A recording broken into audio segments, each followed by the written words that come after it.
afẹ́lókè bí ìràwé ìkẹ́ olúwa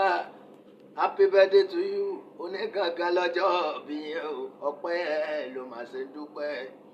ọba tó fún ẹ láyé àtàǹfààní tó dẹ̀ jẹ́ lè wá títí dọ́jọ́ òní tí ò jẹ́ kí wọ́n gbé iyẹ̀pẹ̀ bí sùn bàbá ọ̀pọ̀ lówù kó sọ́jọ́ bí wọ́n rántí ọjọ́ bí wọn ìgbà tí ó ṣòwò kí ló fẹ́ ra létí jàre kò sálàáfíà kí ló fẹ́ mú rí máa bá o gbogbo ẹ̀ ló pé sára alájì o kò máa jó kó máa yọ lóko o ìbànújẹ́ ó kéré ó tóbi òun à kí sáàdì mọ̀ fi kàn yàn ọ̀rọ̀ rẹ bàbá bọ́dún èyí ṣe sojú ẹ̀mẹ̀yìn tẹ́mọ́dún tó bọ̀ wá tún bá ẹ̀ láàyò alájì ọdọọdún sóhun làrúrúgbó ìkẹ́ olúwa ọdọọdún sóhun lára wúsà ọdún onídé o ká mọ̀ sí ọmọ òbí ká mọ̀ sí gbọ́gbẹ́ aburú lórí ìyẹ́ bàbá wa ọlọ́jọ́ bí ijó kan ẹ̀ o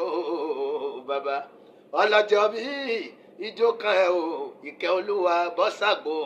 kó dá wa lóhùn alhaji abdulhakeem long life and prosperity ìgbà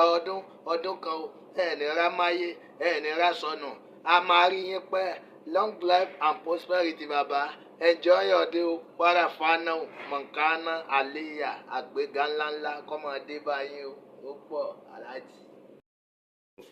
Onúyìdé agogo ọ̀rọ̀ ló ní kí mi àjàmúsírò mà yáyáyá kí n máa kí yín pé happy birthday to you bàbá wa ìgbà